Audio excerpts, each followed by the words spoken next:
Hello,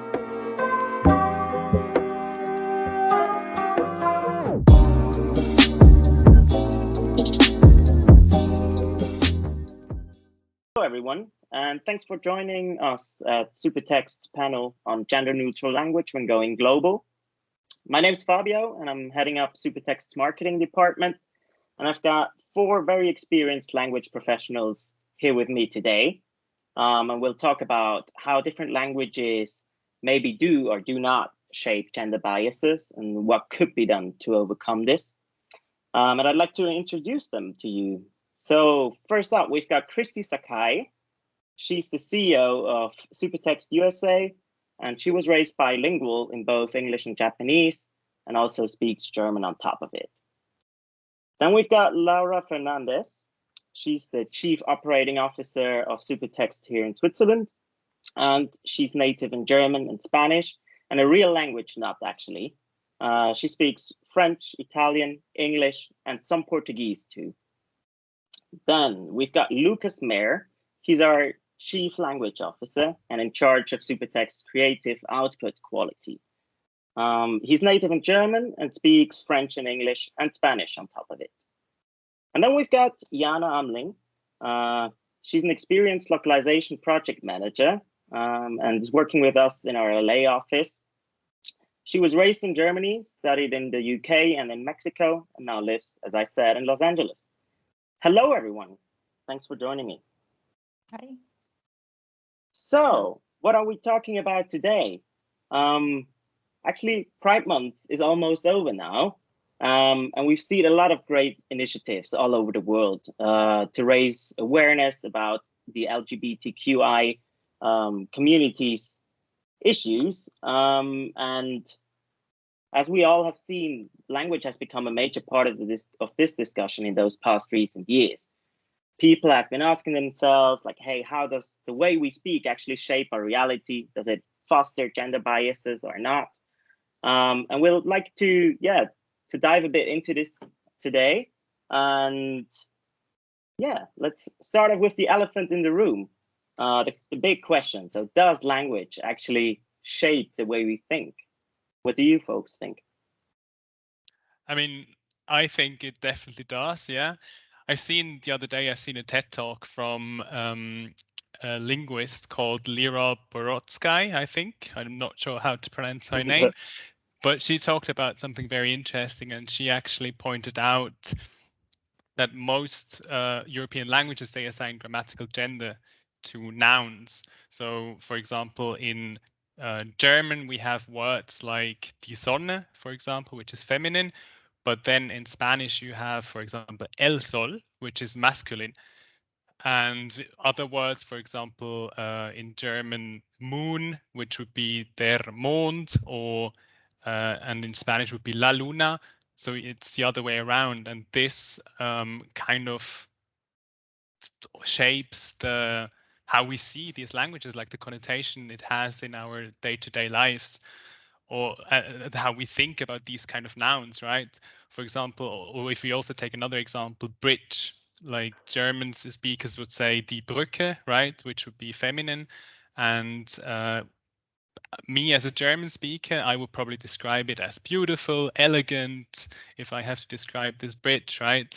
And a Spanish speaker, probably Laura can confirm this. If we say in Spanish for the bridge El Puente, you will probably describe it a bit more like strong, massive, like multi-stereotypical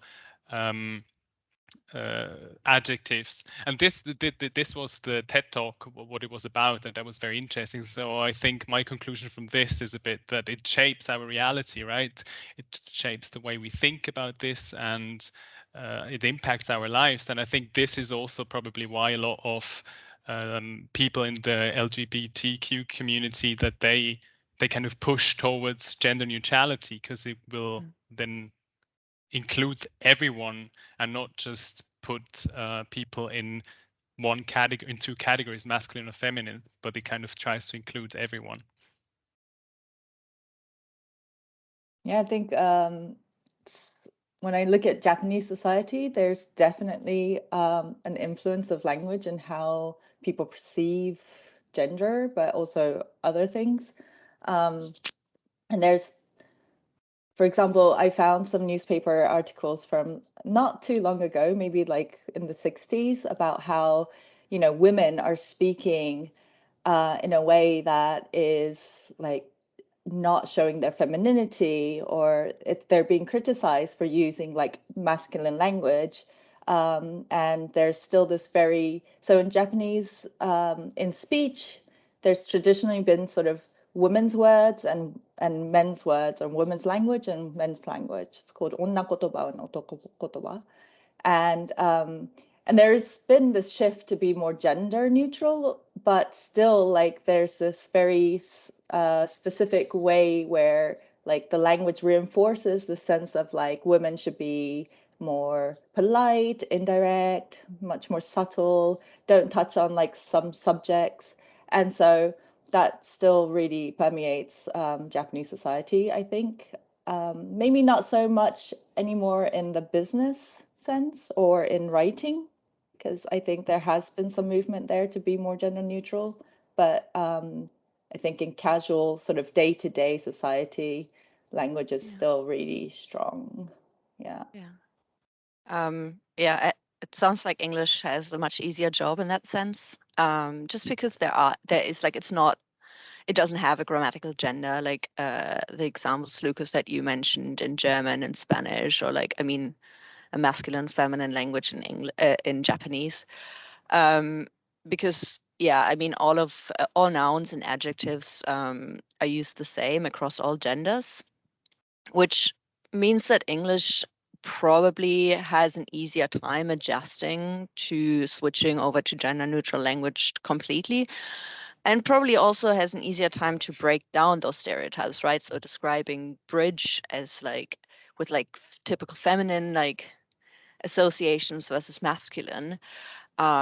If bridge does not have a gender, then you also don't make those assumptions, which probably helps breaking down gender stereotypes and expectations like within the society. Yeah, I mean, it's definitely interesting to see how some languages, like you said, like English, are by default actually gender neutral. Whereas, for example, you take French, where you do not only adapt the nouns, but even the verbs coming with that person you're talking about, or Portuguese that I can relate to, or Japanese that Kristy just explained. I cannot relate to it. Where you sometimes alter the expressions based on the gender. So, for example, if you take thank you in Portuguese, you would be obrigado if you're male, or obrigada if you're female. And very similar to Spanish, by the way. If you just say encantada, which means pleasure to meet you, it's like a short form, or encantado, you actually also adapt it to the person, right? Okay, interesting. So like we've seen a couple of examples, and I guess hearing all of this, it's safe to say that language actually does shape the way we think. I think we can all agree on that.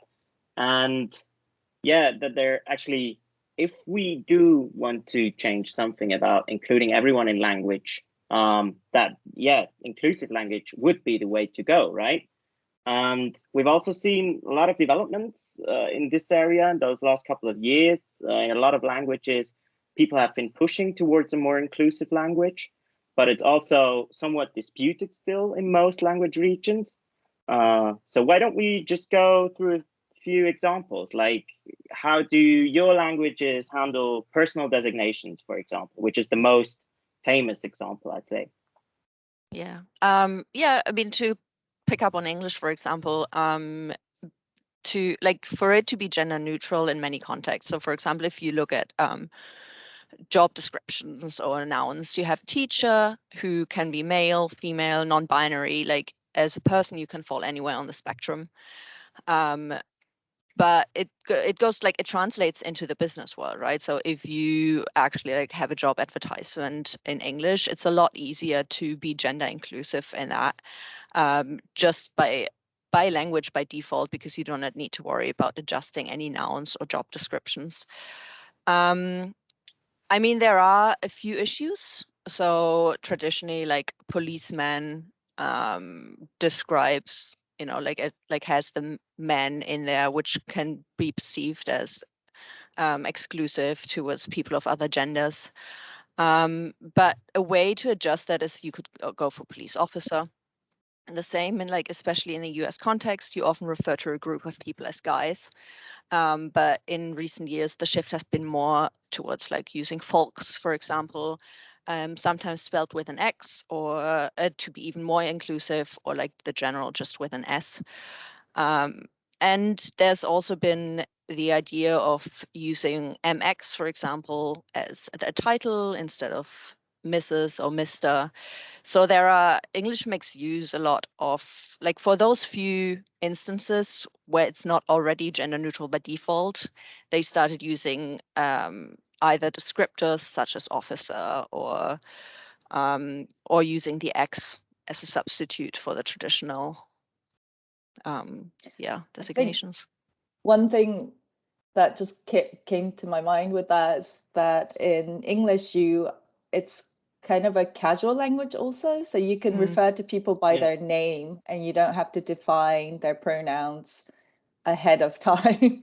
Whereas in something like German, where it's considered very rude to just approach someone you don't know with their first name, you need to know what their preferred pronouns are so that you can, you know, assign like Frau or Herr. So I think that does also simplify a little bit in English. Yeah, that's definitely. very true. Yeah, I think English has it's like about if we look at the languages we've been talking about, it's probably one of the easiest to kind of avoid this gender, or like to use it the most gender inclusive as possible. Whereas like, if we look at other languages as French, for example, I mean, it's like in German, there is a gender, right? So if we look at the noun, for example, a student, well, it's either l'étudiant, which is clearly a male student, or if we just talk about l'étudiante, so the female student, it has to be one or another. We can't just include both. So when and it's even similar, like it's the same as in Spanish. If there is a group of people, mixed people, if there are 80 it's women one in guy. a group, exactly, and you He have will one guy, overrule everyone. exactly. Like no one, every woman in this group would then say nous les étudiants, so she would use the male noun, right? Even though there is only one guy. So it's quite hard with these languages. For them, it's quite hard to make it more inclusive. But I mean, in recent years, there have been some kind of movements as well in French, but more in a written way, that if you write les étudiantes and you use like dashes between the T, E, and the S, or even more common is the dots, that you have étudiant, .e.s. Sometimes there's also just a capital letter, but this is quite rare. I mean, also this is one thing that people start using this, but then there is also like this kind of institution, the l'Académie Française, which has also quite a big power over the language. And at the moment, they're also a bit quite hesitant to kind of push this a bit. Their argument is mostly, well, they recommend not to use this inclusive language, not because they're against gender neutrality, but more their reason is French is already quite a complicated language, and a lot of French speakers struggle a little bit with it. So they want to keep it as simple as possible. So this is one of the reasons. But I mean, also that obviously there are more like some very progressive people who start pushing these variants, but these are more like minorities. It's the vast majority is still kind of sticking to this old rule, but there is still kind of a movement going on. So like people start thinking about it a bit more in recent years than compared to, let's say, 20 years ago. Yeah, definitely. Can I ask really quick? So you mentioned, for example, in written language, that using the dots in between, that's been more like on the forefront. Do you know how that would translate into spoken language? Would you repeat like the male and the female, you know, like the traditional, like, has there been any headway? That's a very good question, actually, because there is like also this, not only in written language, but also in oral language, like when we speak, that people just kind of try to avoid this with like that you rather use a more neutral noun,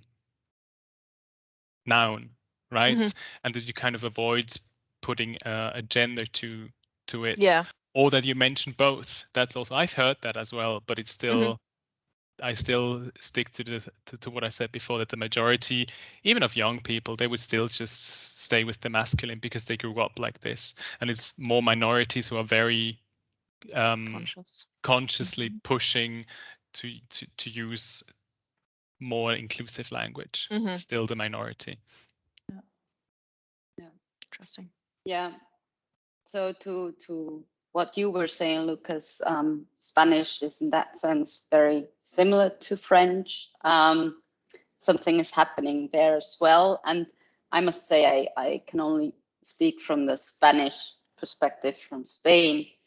It's probably already slightly different in South America because, well, it's different realities. And I would dare to say that Spanish in Spain is a slightly more conservative, without putting any value on that, but it goes slowly.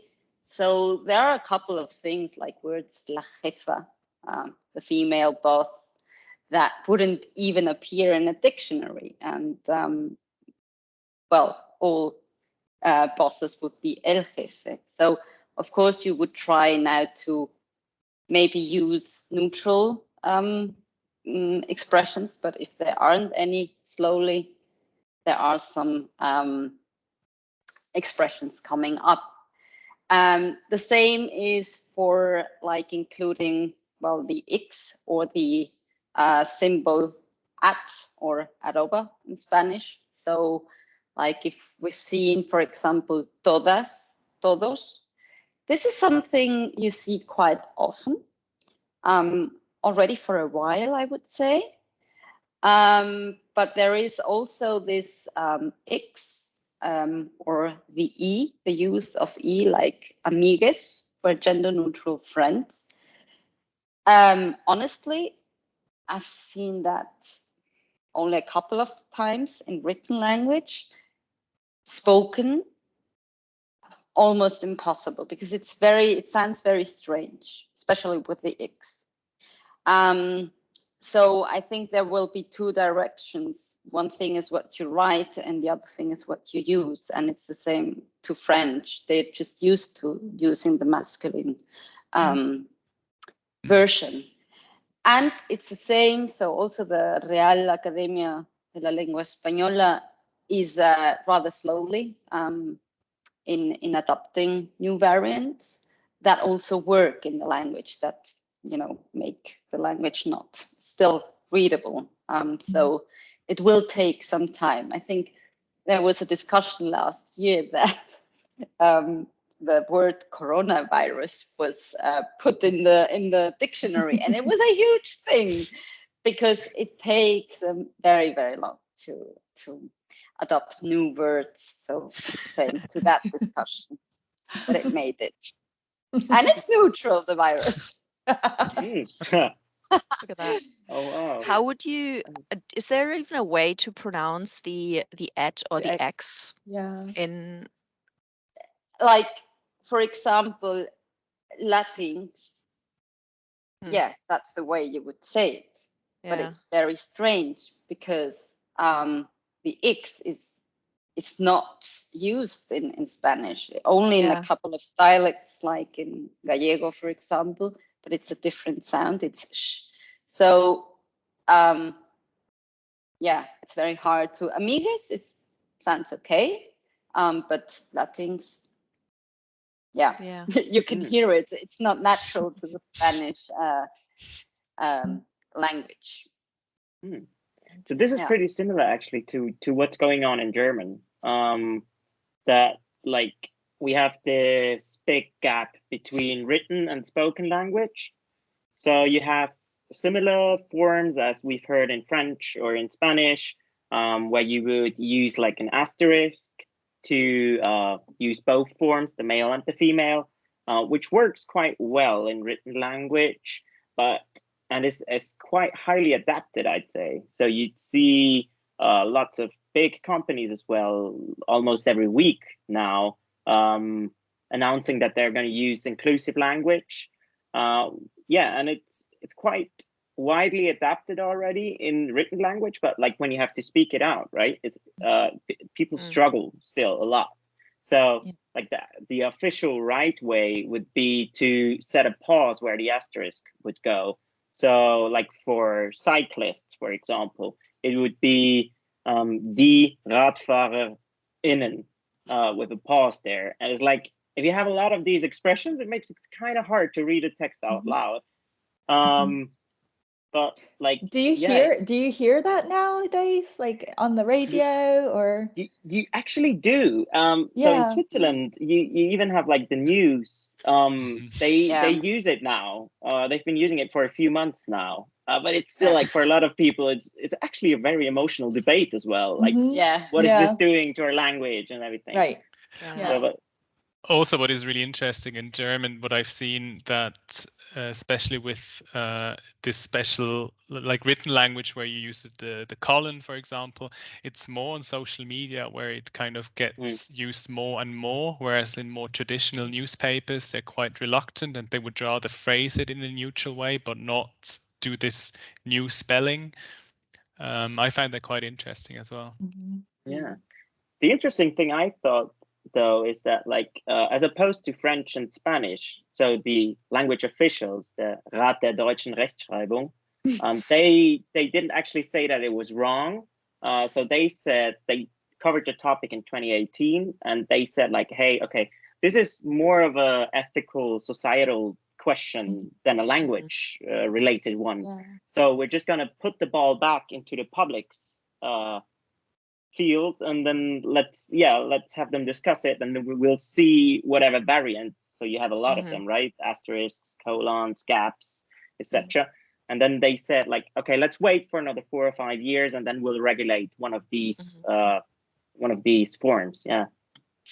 I think it's really interesting to look at like, especially like if you refer in German, for example, towards a neutral entity, right? So if you would say Kunden, but it actually like, so the clients or customers, but it refers not necessarily to individual people, but to entities, to an entire company or something.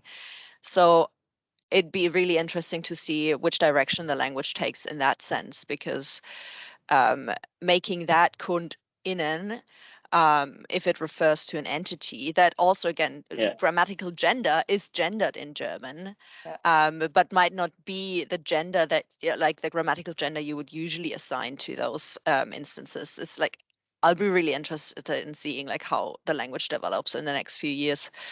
Also, German has all those like compound nouns, you know, where you put like, and I just wonder how that would work when it's like right in the middle of like a compound noun. And then, interesting. You know, you have to like like, this. How is it like, because Laura, you mentioned like obrigado, obrigada, for example, like, isn't there a difference between Portuguese and Spanish and Japanese, like where you then like the verb or adjective is gendered based on like if you refer to yourself or the other person? Isn't that? Yeah. So, well, in both Spanish and Portuguese, you refer to yourself. So you gender it, referring to your gender, right? Which makes, well, in Spanish, gracias not, because that's neutral, right? But otherwise, you have to adapt it to yourself. Okay. And is that the same in Japanese? Japanese is, it's not gendered like that, but as like the pronouns, I think for what you refer to yourself is not defined by like what people refer to you, but how you say I, like how you refer to yourself. So yeah, there's a kind of difference there. Okay. Interesting. Yeah. Seen a lot of interesting developments lately with pronouns too, right? So I've seen this bit on LinkedIn actually, where they were talking about the Finnish language, which is actually neutral by default. So they use the pronoun hen for he or she both. So and then if you put this into Google Translate, actually, so if you say like hen is a teacher or a nurse or a carpenter or whatever, Google Translate for English would actually reinforce the biases. So it would be like, he is a carpenter, she is a nurse, she is a kindergarten teacher, he is a teacher. So that they would actually reinforce the biases that are already there, which is like really interesting. Yeah. Because like they get their intelligence right from machine learning. So they go out on the web crawling everything they can find. And that's, well, yeah, and then they just give whatever they can see the most. But like, it's an interesting question whether that's actually wrong or Google should do something about it. I'm torn. I mean, I feel like that's going to shift over the next few years, because more and more, like in English, the singular they is used, and it's like it's always been around. Like you would always say everyone uses their own pen, but like people in that context haven't focused on it, right? It's just like a way, like, so English always had an option to refer to someone or a group of someone's gender neutrally, and only in recent years that the shift has been more about like actually respecting people's like pronouns and asking for their pronouns first. That's when the focus has shifted on the singular they. But the more it's being used, I'm wondering if, like, I mean, the translation then would be they are a teacher rather than he is a teacher or something. On the flip side, again, translating they are a teacher into German, like with Google Translate, actually comes out as the plural, because they in German by machine translation is not yet recognized exactly as a singular form. So it, and I mean, it's like that's going to be down to, I think, machine translation providers and developers, like either to make a conscious effort to reprogram their systems, or in general, like if the shift happens like over time as more and more people use gender neutral pronouns across all languages.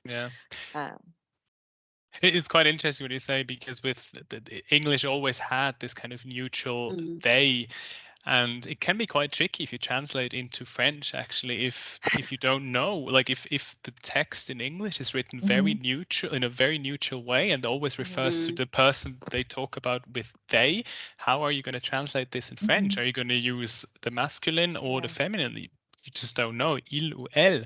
You just don't know, because there is no noun that no pronoun, that kind of combines both together. I mean, there is like this minority that kind of pushing to talk actively more in a more inclusive way. They've kind of invented also new pronouns, and they kind of mix together il and elle, but this is super rare. I've never heard this. I've never really seen it. I only came across it researching it. Like they would put it together and then spell it IEL or ILLE, which I find quite interesting. Pronounce that? Yeah, I wonder as well. I probably think yell and il with a bit longer L.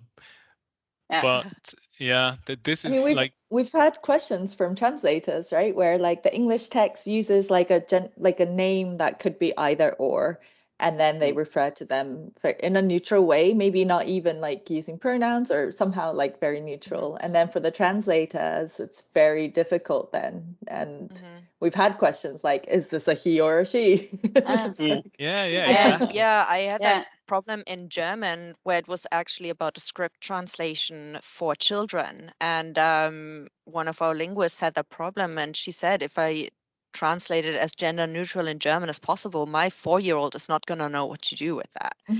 So it's also, you know, and it's like, but that was the target audience. It was children. So it's definitely a question that's come up, and where there's like no one definite answer for it yet, like across languages, because it's so like it's so evolving. And I mean, there is the whole idea of like coming up with, like in French, right, in German as well, like coming up with entirely new pronouns. In English as well, like English has created sie, for example, like as alternatives to the singular they.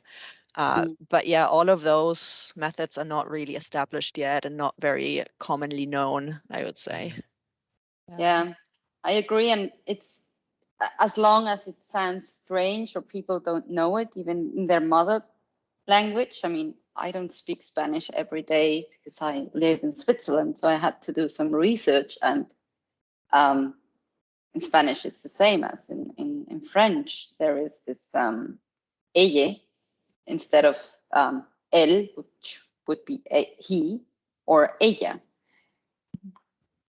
It's easy to pronounce, but nobody says that, because ella is like, no, it would probably in Catalan sound okay, but like in Spanish, it's maybe in written language. But so in that case, I assume that as long as it's strange in written language, people just won't use it. I mean, I asked my cousins, and they said, no, we don't use that. It's just I find that like distinction between written and verbal is really strong in Japanese, for example, because in written language it's quite neutral and you can write in a neutral way. And then there's like a polite form of speaking, like teinego, which is mostly used in business settings, and that's also quite neutral. So actually, like as a business, you can, like, you just have to be aware of a lot of like biases and more like cultural influences rather than the language itself. But what I find quite interesting is that when you speak, or when you're in a casual setting, so like maybe like on TV or like creative writing, or what you mentioned, Jana, like a children's book, then a lot of those things come through. Like, but if you went to like, oh, let's just stick with the like teinego, the gender neutral form, or like be very like, then it could be like quite stiff, right? So like as a marketing, like branding perspective, those are really tricky like things to navigate, I think, to like find that balance of like not being like, through the language being neutral, also not showing any kind of like cultural biases that might come through language, and yet being like authentic and especially in verbal language. So I can imagine like that for the other European languages, you've found all these like written solutions, but to actually use it, it almost sounds like German is like, and like Spanish, like they're taking like after Japanese in that sense, right? Like where the distinction becomes more between written and but then I never thought of it. I know. I never did until now. I was like, wow, we're just we have something in common in the language. Or that Japan sounds progressive. That sounds kind of like but it's true. Okay, so like, okay, we've heard as many examples from all around the globe now, right? And then it's quite clear that it's going to be hard to navigate for a company. Like if as a business you want to go global, and you say, okay, inclusive language is or might not be important to us, but like maybe we can touch on like what's to gain. So if as a company I decide to go inclusive in my language, what are the advantages I could take from it? Like, what are your thoughts on this? Yeah, I mean, I think it's clear that language is somehow shaping society or changing reality. And so as a company, you know, you have kind of a responsibility maybe to take charge of that. And if we could boost inclusivity and, in some societies, there's definitely still a very strong sort of traditional sense of what a woman is, what a man is, and nothing in between kind of thing. So if we could work with language to change that, I think that's something that, companies should take on as part of their social responsibility. So maybe it's not so much to think in terms of like business and revenue, but a little bit more from like the societal point of view. Yeah. And I also think, it's also about attracting a diverse workforce. It's more interesting to have a diverse team as well, because they have different backgrounds, different inputs. So you can attract, if you write, for example, your job ad and you write it in a more inclusive way, everyone on the spectrum will feel, oh, this ad is addressed to me, right? And obviously then they will be more likely to apply for the job, so we attract more people. There are even studies on this, and there was one study that said, well, if you write your job advertisement using inclusive language, well, you're up to 40%, I think, you're more likely to attract diverse people. It's more like 42% more likely that they will apply to this job, which then that's quite a number. Yeah, as a recruiter, the more people you can choose from, the better match you can find, right? So you want to attract as many people, you want to get as many responses to your job ad as possible. Yeah. I guess that has something to do with like the branding of the company itself, right? Because it's not enough just to put it in your contracts that you value diversity, and like you also need to like live that, and living it is one way of living it is by using gender neutral language, because that just like shows your values and that you stand by them. Yeah, I even think like you don't, by using inclusive language in your job ads, you're not only attracting people who actually are on these spectrum from not just masculine and feminine, but also another spectrum, but also you attract young people who kind of push towards using this kind of language. And as a company, you make a statement and you say, we want everyone to apply, and then not also other people who would also feel included when you just write it in a masculine way, but they're just more progressive and they want to push this, they would also apply more likely. It's more likely that they apply, right? It's kind of a statement as well. Yeah. I think it's interesting now that you're mentioning the job ads, because it's nothing really to do with neutral language, but we've seen that with clients, for example, when they started maybe in Switzerland 5 years ago, writing ads in the du form, du bist, blah, blah, blah, blah, blah, which also led to some discussions, because sometimes it's like, well, why would we do that? But people in HR said, yeah, we don't manage to recruit young people, because if we write something totally formal, and that's the same, I think, but it takes some time, right? It was maybe strange a couple of years ago, and you would think, oh, wow, this company is very like, they're using du in Switzerland. So I assume it will be the same thing here, it will take some time, but slowly. Yeah. I remember being in Germany when I was like 14 and also, and people started using the polite form of addressing me. And then I came back in like my mid-20s, and suddenly people were using the informal du. And I was like, wait, what happened?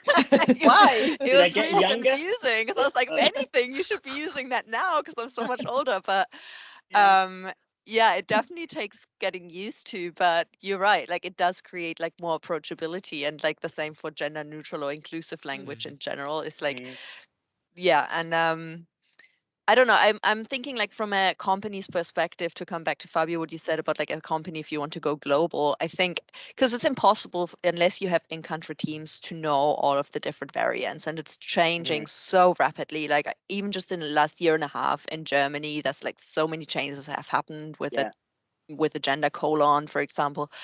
And I think it's really important to have those conversations, like with your localization provider and like possibly getting in-country teams, because like we've seen, like there's not one right way of doing it, but it's important to have those conversations, and so have it translated to like the linguists who actually then provide your local content.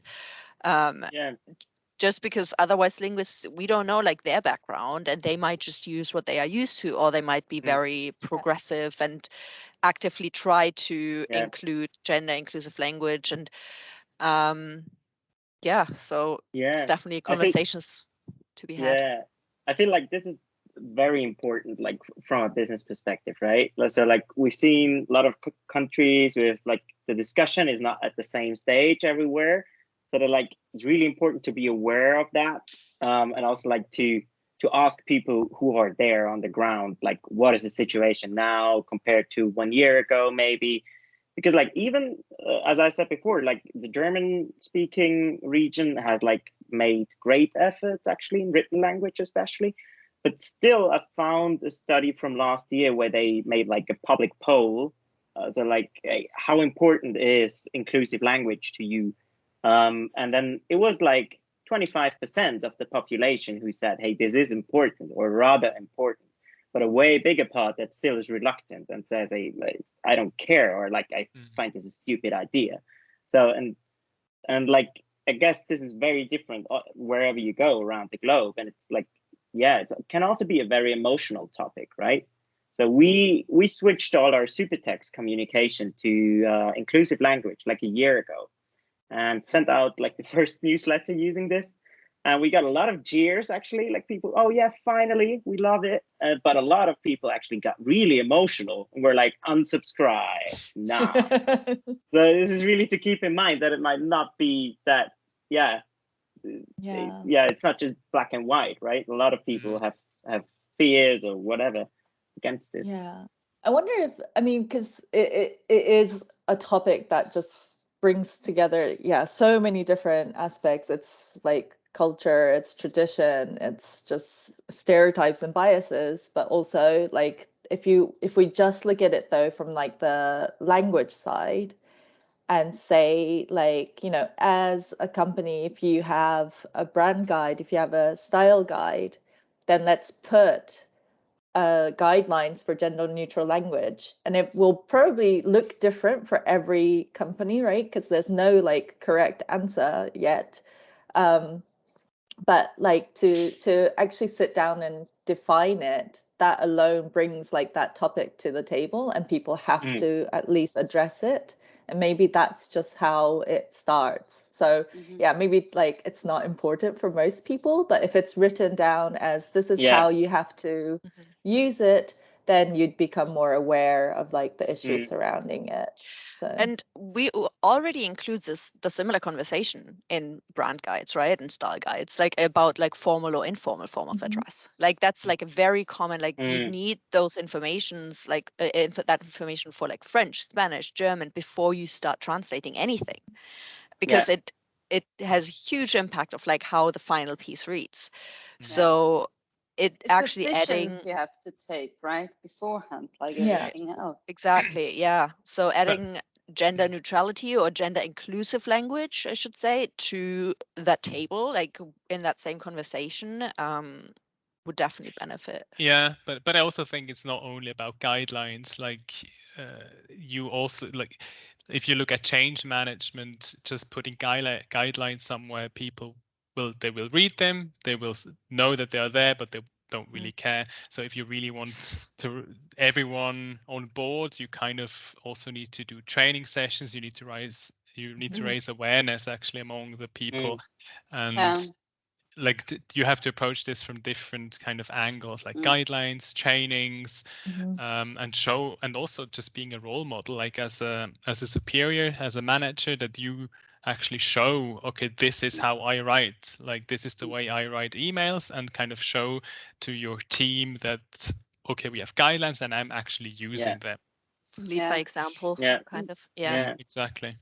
Yeah, it's probably definitely, well, if we think of our clients, something that you have to think of who are the main stakeholders in a company, because, well, mainly communications department has an impact on the communication, but the management should definitely stand behind, because otherwise the communications department will not make it. So I agree with you, Lucas. It's on one hand, it's the tools you can give to people and like starting implementing it in the daily business, but that you really, I mean, without mentioning names of clients, that you really see it comes from the top.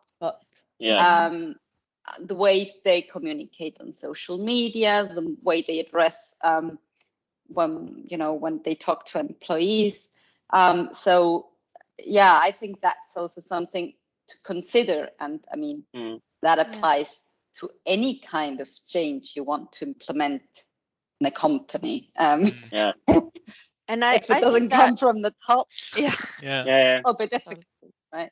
I think that goes also hand in hand with societal change that is happening and will continue to happen, because, for example, the more accepted, I don't know, like several, like more than one, two genders, like becomes, like the more society accepts these kind of things, and the more people are going to come out and the more they are going to use that language. So it's and then, like, once those people become the heads of organizations, right, then you start having that trickle down effect. So I think we're right at the beginning of this change, because the LGBT community, especially, like, is in some countries becoming more accepted, and it is becoming more okay to be who you are. So as that progresses, I think, and that those changes are going to happen, and there's going to be the backlash, like, because there always is backlash, like, for personal reasons, or like to change in general.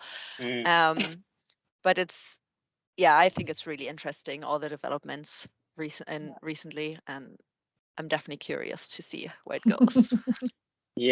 Same here. I feel like we could keep on talking for hours, but like you see so much in all those different languages, and with the companies we work for, various approaches.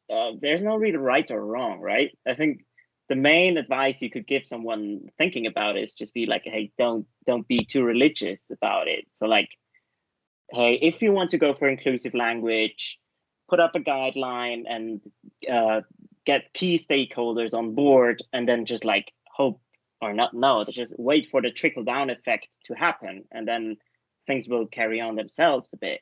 This is actually what I have seen to be quite effective with a lot of companies. Yeah, I can imagine if you're looking to go global and you think I need to do this in every market, and how it just seems really overwhelming. So I think maybe, it's important to take it slow, step by step, know that everyone's trying to figure it out. There is, no right or wrong answer at this point. I think that's something good to remember. And it's more just being aware that it should be addressed and having those discussions. What you mentioned, Fabio, like having someone local to kind of guide you through it. Just bringing the topic to the conversation, I think that at the moment is key for anyone who wants to go global, because it's not, like, we can't take it for granted, right? It's not been part of the conversation. But I think just opening up those channels will lead to the right path for each company and their target audience. So agreed. And I think with that, we can close things up here. I think it was a very interesting talk. Thanks to all of you, and also thanks to everyone who watched us. We're always happy to help if you have questions on how to go about this in a specific market or on a global level. So just give us a call and we'll be happy to help. Thanks. and goodbye. Thank you. Thank you. Thanks. Bye. Bye.